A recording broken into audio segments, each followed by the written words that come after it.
Hi everyone, it's me Olivia. Welcome back to my channel. Today is episode 3 of You're Overthinking It. The last time that I sat down to record one of these episodes was actually about 2 months ago, and in the recording process, my audio somehow got really messed up, and I was again just sitting on my bed doing what I normally do, talking to this mic for, 30 minutes, and the mic audio was just messed up. I don't know what happened, hence why we switched the mic to my older mic. I'm not using my Yeti today. But yeah, I had one planned and then the audio messed up and I couldn't fix it for the life of me. I don't know what was going on. So here we are with another mic, better than ever. Today's episode, I'm just going to go through a couple of things that have been going on in my life, like what happened in the past 5 months, what may be happening in the future, without exposing too much, and just talk about where I am in life, because that's what this is supposed to be. This podcast is meant to be chill, I don't really want to, it's kind of ironic. I don't want to overthink every episode. I just want to talk, get what I feel in the moment, and let it out, because I find content creation and podcasts and just videos and every form of that as its own therapy.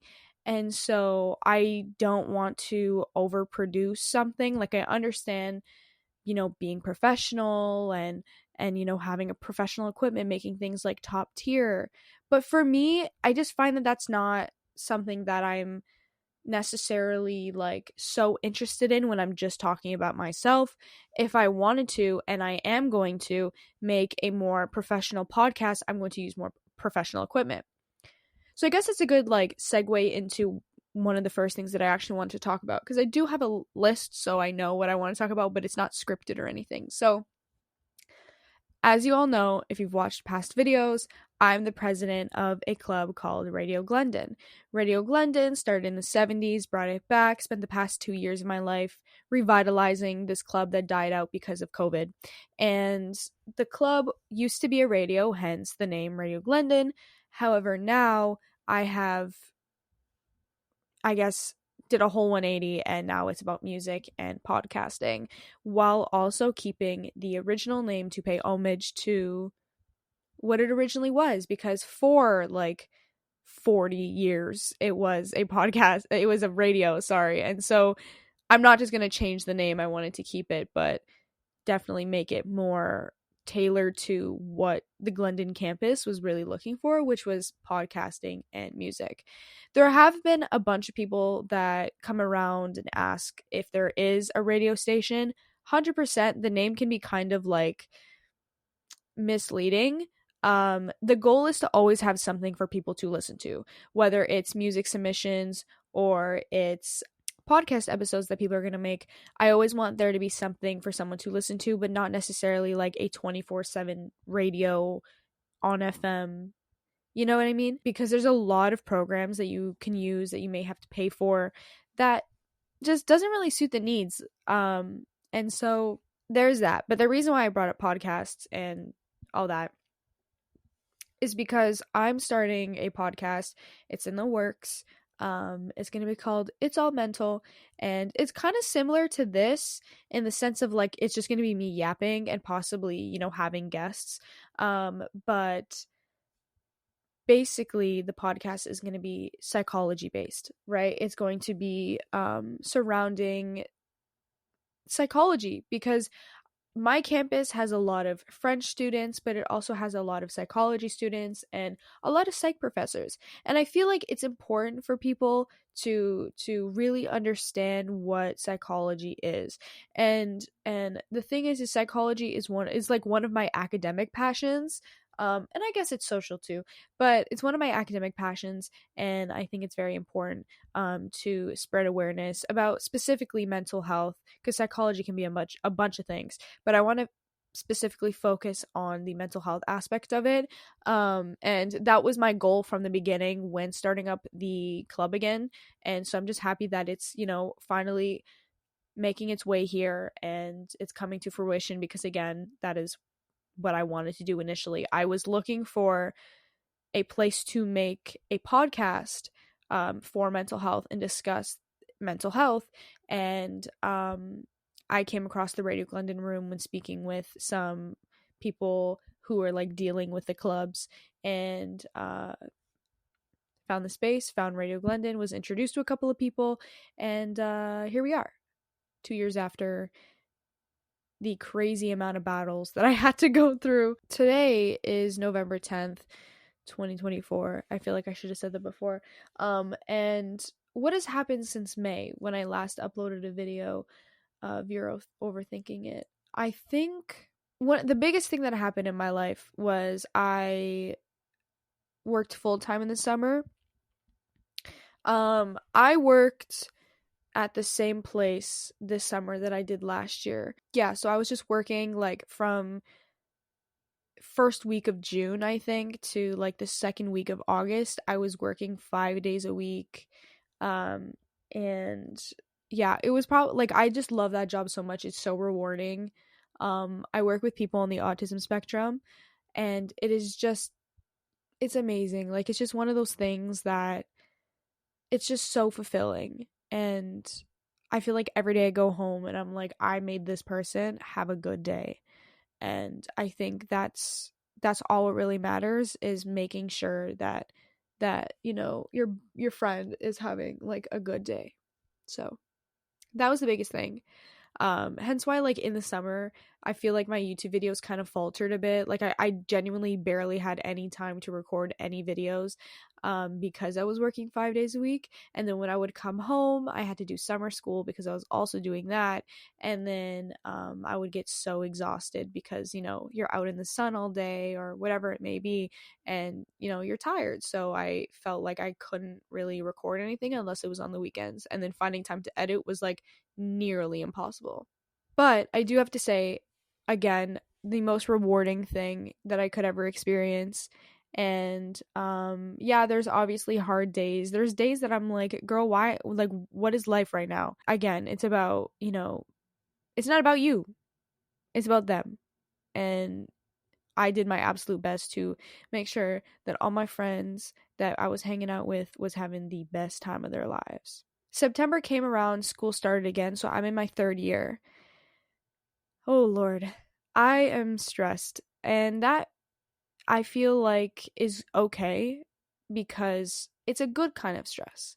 It's not like I can't handle it, but I do have to say it is a big jump from second year. I'm taking 3 psych classes and a writing class. So I'm taking a personality course. I'm taking a learning behavior and modification course, which is basically just teaching, different ways that people reinforce behavior. And I'm taking a psychobiology class.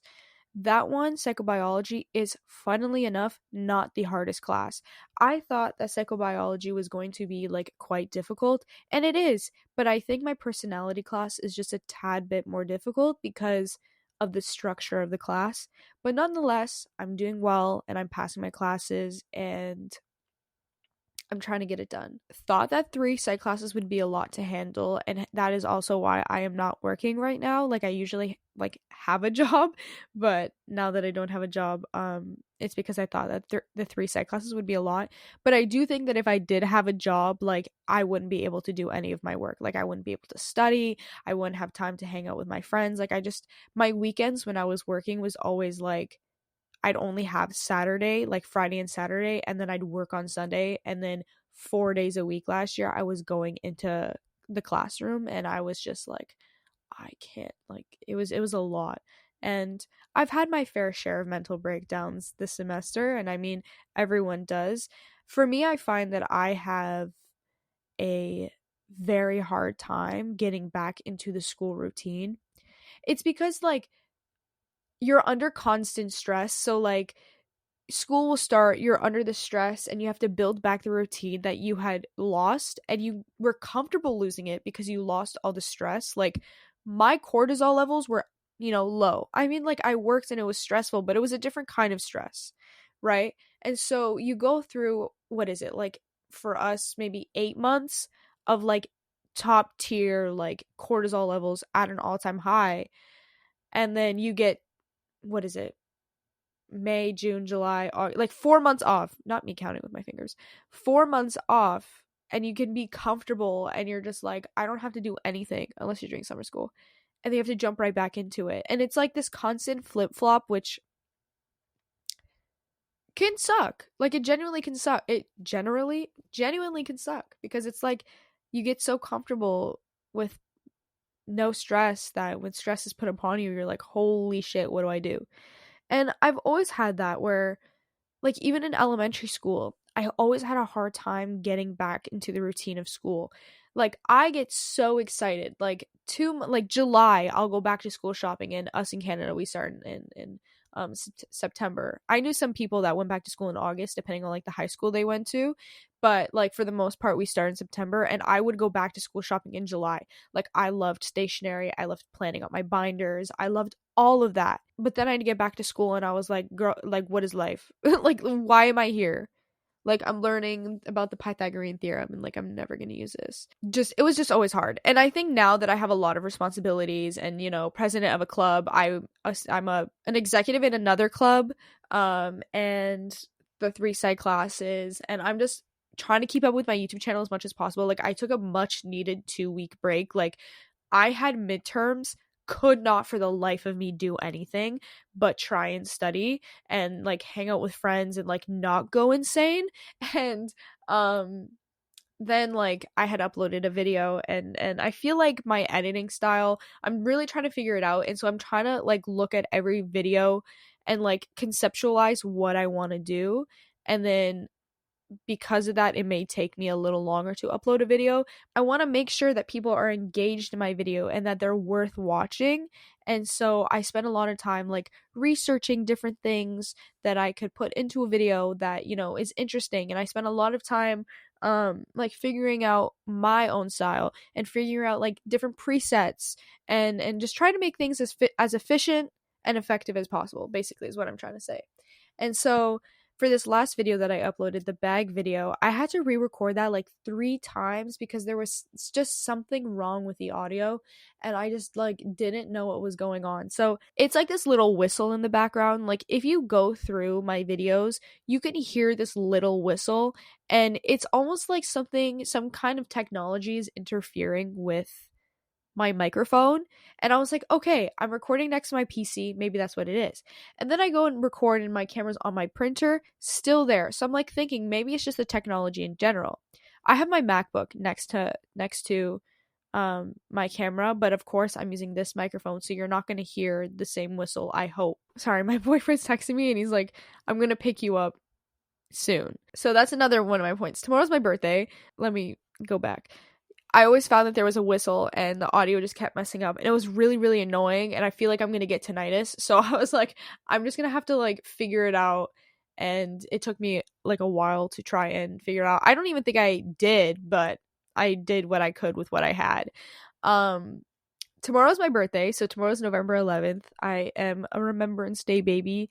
And yeah, Scorpio. I am celebrating my birthday today with my friends. And I'm turning 20. And every time I think of turning 20, like, I think of the meme, you're 20? No one has to know, baby girl. You know what I'm talking about? Like, I think you know what I'm talking about. And I think I'm the last one out of my friends to turn 20, because I've always been, like, the baby of the group. I don't know how to explain it. Like, in elementary school, there were very few people that had birthdays in December that I knew, or, like, later in November. There was only a few in elementary school. High school rolled around, met a few, too, but I usually was always the youngest in my friend group.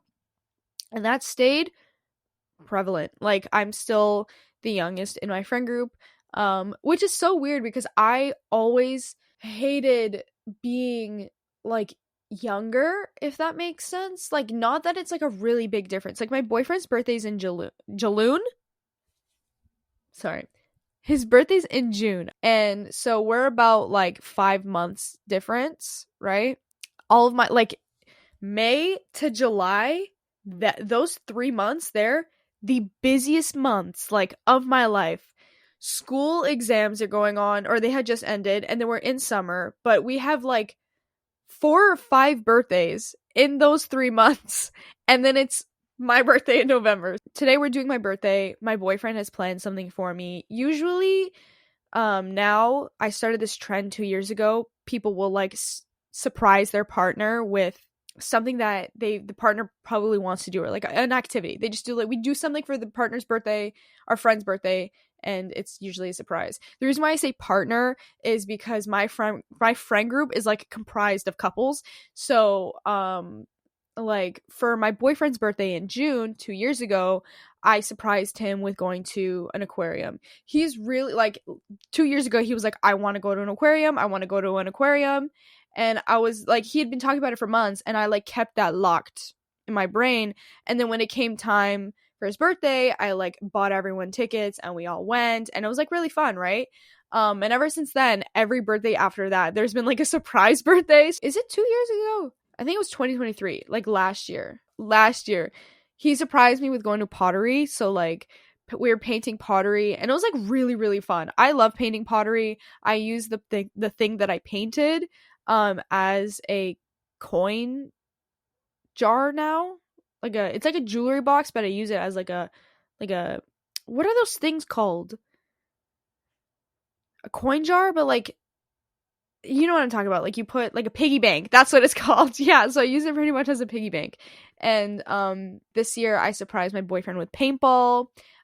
We surprised our other friend with like a racing place, like a go-kart place, and we surprised our other friend with like this rehearsal space that he would really enjoy. Like we started doing that as a friend group, and it's really great. So that just goes on to my point. Like that was a whole ramble on what today is going to be. I don't know. I don't know, because we have started that trend of, you know, surprising people.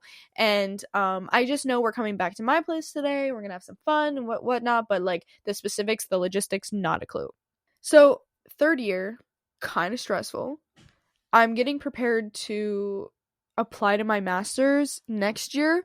And you know what? I'm going to be so honest, guys. Like I'm worried about it. Like I've been stressing a lot about it, and that's just because, well, we have to think about it this way, right? Psychology is now so inflated. Like everyone wants to do psychology, and everyone, if they have the passion for it, will go into a master's, and that means that there's a lot of competition. So I'm kind of worried because I need to be like in competition with everyone else, and so that's like my biggest problem, I think. We're gonna figure it out. Like I know I will, and if I don't get in first time, like I'll go back to school and I'll do what I need to do to eventually get into the career that I want to get into. But we shall see. Time will tell, and I'll do my best. I saw Totoro 2 nights ago. This is like completely different from like the stress to like the most calming thing ever. The contrast is great, quite polarizing, but I saw Totoro, and that was the first time I've ever seen a Studio Ghibli movie. First time I've ever seen Totoro, and a lot of people are like when I tell people I've never seen a Studio Ghibli movie, they're like, those movies were my childhood. And I'm like, that's great. You know what was my childhood? Pokemon. Like Pokemon was my childhood. You know what I mean? And so I've always loved Studio Ghibli art. Like I've always loved it from afar, but I never like really watched the movies. And so when I saw Totoro for the first time, I was like, this is literally me in a movie. Like the backgrounds, the scenery, like I've seen the stills of some shots of the movie, obviously. And I know Totoro, like I know what Totoro looks like. Oh my god, my face is so itchy. But I've never seen the actual movie, and I think like it was such an amazing movie to start off with, because like I have a sister, and I think her name's Satsuki, and then there's Mei. And Satsuki's the older sister, and then Mei's the younger sister, and it was such a cute sibling dynamic that I feel like my sister and I also have, so I could relate to it, but it was also just beautiful. I absolutely love Totoro. I want to start watching like more Studio Ghibli movies. Like I still have to watch Kiki's Delivery Service. I still have to watch Ponyo. Like there's so many that I need to watch. And I will watch them, and I'll, get them done. It's definitely one of those movies that like I'll go back to. And a lot of my friends like make fun of me for it. Like I don't watch movies. Like I don't watch movies. There's so many movies that have like I've never heard of that they've watched that are like classics that like everyone has watched and I'm the only person that hasn't watched it. Like, for example, Jaws. I can't watch that movie. Like, I just can't watch it. I don't know what it is, just can't watch it. Same thing with like Pulp Fiction. Everyone and their mother has watched Pulp Fiction. I have not watched Pulp Fiction. I want to watch more movies and I want to get more into stuff like that. And like I feel like catch up on lost time, but I know there's like I've already started downloading movies on Netflix and like videos and like shows that I want to watch that everyone has watched for something. Okay, we'll get into that. Fine. So I've been looking to do a certain thing since December of last year. So it's been almost a year specifically, but I had been planning or hoping to do this for years. I'm going to mention it probably in the next You're Overthinking It episode. I just don't want to give it away. I have like I'm like superstitious when it comes to this stuff. Like I really don't want to jinx anything. So I'm not going to give it away. But I've been planning something and we're finally in the final stages. We're like this close. So I have a bunch of like shows and stuff that I, need to watch, and there's just one, amazing time that I can do it in accordance to the thing. I don't know what else to say, but yeah, hopefully by even the time that this is out, hopefully we get an answer, and yeah, cuz I've been waiting since like January. So, and I have a feeling that these episodes will pick up if said thing is actually confirmed, because it's going to be a very big change for me specifically, and I feel like this would be the perfect way to document my emotions and all that stuff. So if you want to guess, be my guest and comment down below, or I think on Spotify there I can also leave like a comment box. Like you guys can leave a comment box. I'm not going to reply to any of them. However, if someone guesses right, I will bring it up when I announce whatever it is. I recently read a book called Everything My Mother Has Taught Me. This was a 28-page book and it was phenomenal. Like, I don't really have like expert opinions on like what books should be like, if that makes sense. Like, I kind of just read books and if it resonates, I'm like, okay, this is a good book. It's funny I say resonates because that book didn't resonate with me at all, but I think it was just so like beautifully written. I think there's so much symbolism in it, and it's only 28 pages. Like how did the author fit that into 28 pages? Basically, it's about this girl. She's like 12, and her dad is like, this her dad like loves rocks, and then her mom is like this, I guess for a lack of better term, a showpiece. And if you decide to pick it up or like find a PDF on the internet, read it and like try and understand where the 12-year-old kid is coming from. Like it to me, it hurt reading. Like I was so sad. You know what I mean? Because it's like this child knows what her mom is doing is wrong, but she's continuously silenced. Welcome to Olivia's Editing Corner, where I add 2 cents on top of the 2 cents that I've already given you, because I talk a lot and I have a lot of things to say. The reason I'm adding this into the video is because I feel as though my initial explanation of the book was sufficient, albeit elementary comparatively to how I feel about it now, especially since I've had the chance to sit with it for longer and process it for what it is, and really go through the symbols and the imagery that was talked about in the book. Before I go through any themes that I found in the book, I just want to say it is so impressive how Alice Hoffman was able to fit all these themes into less than 30 pages. Those themes being mother-daughter dynamics, family dynamics, modeling for your child, isolation, and how the imagery of the island is like a parallel of the mental and emotional state of the main character. But yeah, I believe the book to be a lot more profound than I had originally thought it to be, simply because I was able to sit with it and really dissect it and go through it. And if you're the kind of person who likes to read books from a psychological perspective, this is a great book for you. It's also a great book if you just like to decipher things. So that is my take on this book. I think everybody should read it. You could probably find a PDF online. Like, again, it's less than 30 pages, and it touches on some really important topics, and it's just masterfully done. So, back to the video. For my short story class, I had to read a lot of short stories. And one of the short stories that I read was The Yellow Wallpaper by Charlotte Perkins Gilman, I think her name is. Also one of the best, absolute best short stories I think I've ever read. It was just great representation for like how women feel controlled in society by men, and like, again, the gender roles, and it was just an amazing allegory. I think her, like, you know, wanting to rip the wallpaper off the walls, and her crawling on the floor, and her being silenced and not being able to write, was just, you know, obviously alluding to male control and like the patriarchy. And I think at the time in which it was written, it was needed to be written about. Late 1800s was when it was really, it was like 1899 or something. I wish I could have spoken to those women who wrote and wrote and wrote and was so aware. Like, I know that women were obviously aware of the oppression that they were undergoing, because, you know, in the early 1900s there was the suffragists, but they were obviously aware. But I think it was just so interesting to see how they wouldn't write it flat out, but they would write with symbolism and these metaphors that would, you know, say what every woman wanted to say, how they felt under control.